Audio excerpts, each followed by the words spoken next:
And we are back with the fourth segment of the GSMC Basketball Podcast presented by the GSMC Sports Network. And in this fourth segment, we are going to be talking about the Thunder game against the Pelicans that happened yesterday, as well as the Cavs able to win the first game against the Orlando Magic. Again, both the teams were home teams, so they obviously prevailed in this game. And the Thunder game against the Pelicans game was sort of the only competitive game that happened in the entirety of the first games of every single playoff series. The final score was 94-92. So again, it was a really close game. And Shai Gilgeous-Alexander proving time and time again that he is one of the league's best guards. He was sort of like the star for this Thunder team, and he was the best player in the fourth quarter for the team when they desperately needed it. He ended up hitting a really clutch shot, a really clutch floater, and one over one of the Pelicans defenders, and that kept them within a striking distance to eventually win the game in the end. Chet ended up hitting 2 free throws after the Pelicans ended up scoring, and then it was down to one final possession.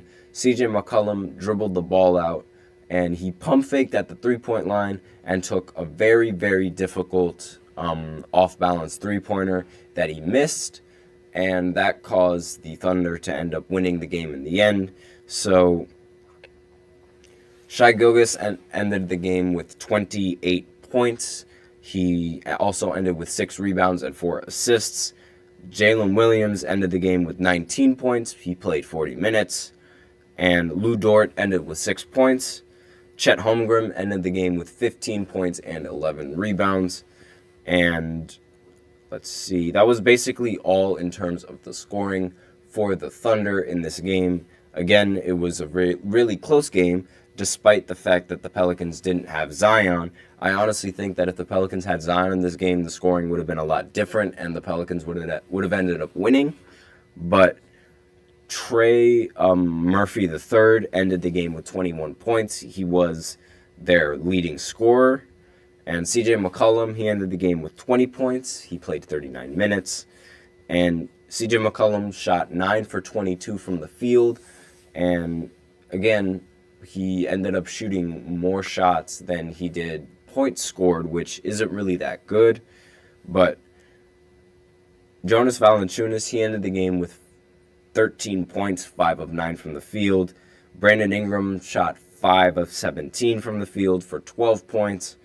And let's see, Herbert Jones ended the game 2 for 10 from the field with 8 points. So a lot of the players on the Pelicans ended up doing a lot more harm than good for this team. And you can't really expect all of them to play this bad for the entirety of the series.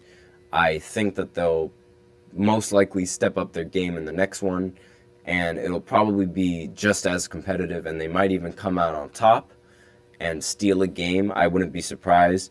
I'm a little bit concerned at the fact that this game wasn't a blowout for the Thunder, given how every single game was a blowout for the home team, and this was the only team. This was the only team that sort of didn't follow that trend, and it's a little bit concerning how the Thunder, it took them almost the entirety of this game to end up deciding who the winner was going to be, considering how every single other game was decided once the game basically started.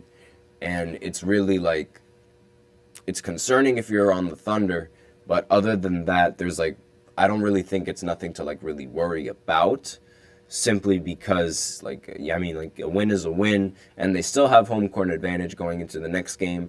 And a lot of the players, they didn't really play that well because it was their first game in the postseason, being the youngest team to ever hold the number 1 seed.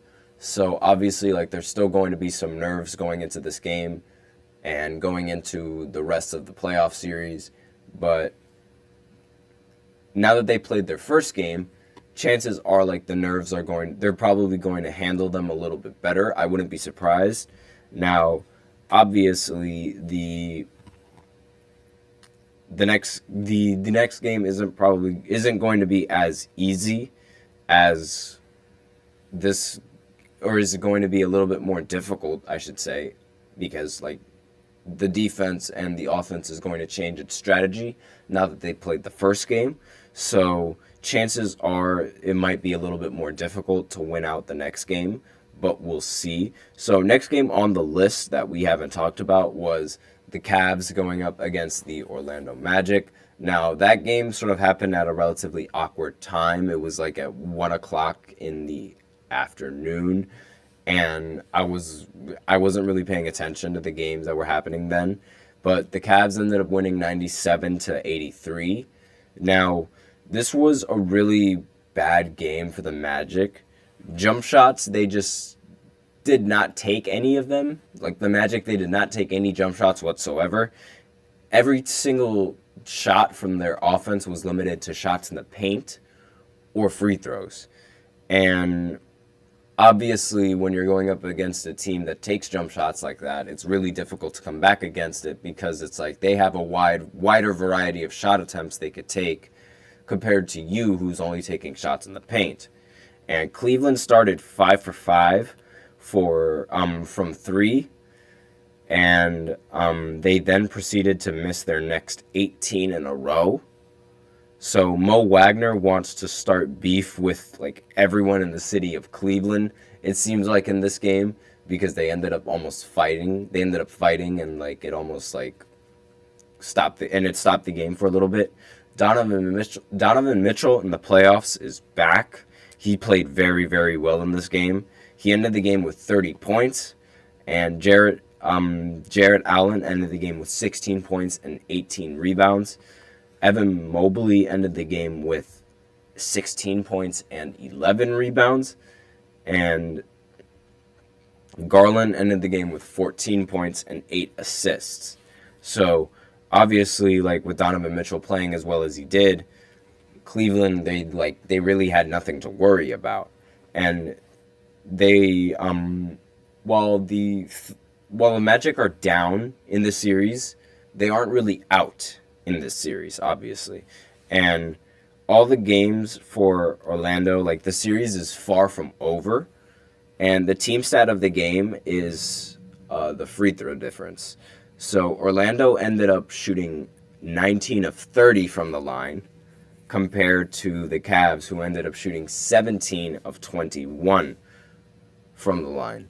So the Cavs ended up shooting a lot less free throws, but they ended up matching them in free throws, rather than the Magic, who ended up shooting way more free throws, but they couldn't sort of, I guess you could say, compensate for that. They couldn't really like justify for them shooting that many free throws, because they didn't end up scoring that many free throw points. And that's that's not good when you are a team like the Orlando Magic, when you need all the points that you could get, especially when you were so limited offensively with your production, with like, you know, the paint shots and the free throws being the only means of scoring that you could really generate for your team. And obviously, like the Magic, they have to start hitting jumpers. And if they don't start doing that, then this series is going to be like, you can't really even call it a series, because like they need the 3-point shot if they're going to want to match up against Donovan Mitchell, especially with how good he plays in the postseason when the lights are the brightest. So obviously, like they definitely need a lot more shooting from their team, as opposed to just forcing shots in the paint, because again, like that with the team like the Cavs that likes to shoot the 3-pointer, they were really bad at shooting the Magic. They shot 8 for 37 from 3, which was, again, it's not ideal for a team to be shooting that bad when you're going up against a team that also shot really bad, 8 for 30. But again, if the Magic were able to hit more threes, this game would have been a little bit more competitive, because the Cavs were able to compensate by hitting shots, but despite the fact that they weren't hitting three-point shots, they were hitting shots. And that's really all that they needed when going up against this team, and that's why the scoring was relatively weak for both of these teams. So that's basically all I needed to say about the games that happened over the weekend. Now there are going to be 3 games that are happening tonight. The Orlando Magic are going to continue playing their series in Cleveland at 7 o'clock, and then at 7:30, the Knicks are going to be playing the 76ers. They're still going to be playing at the Garden. And then the Lakers are going to play the Nuggets at 10 o'clock.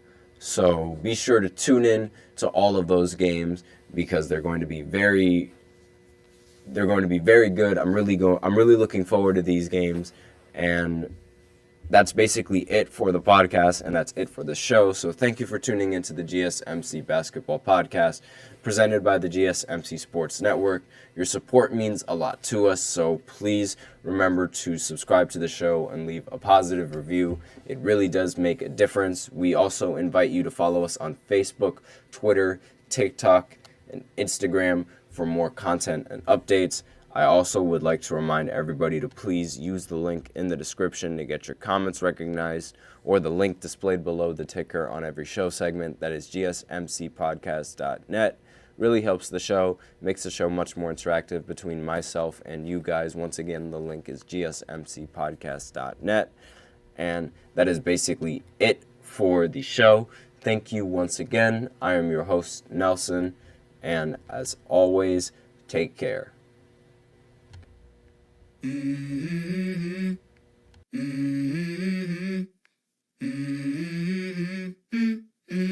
Let's go. I wake up to a little bit of drool on my pillow, feel like it's gonna be a bad day. Yeah, I'm tired of shit, and the coffee ain't hit yet, damn, ain't that great.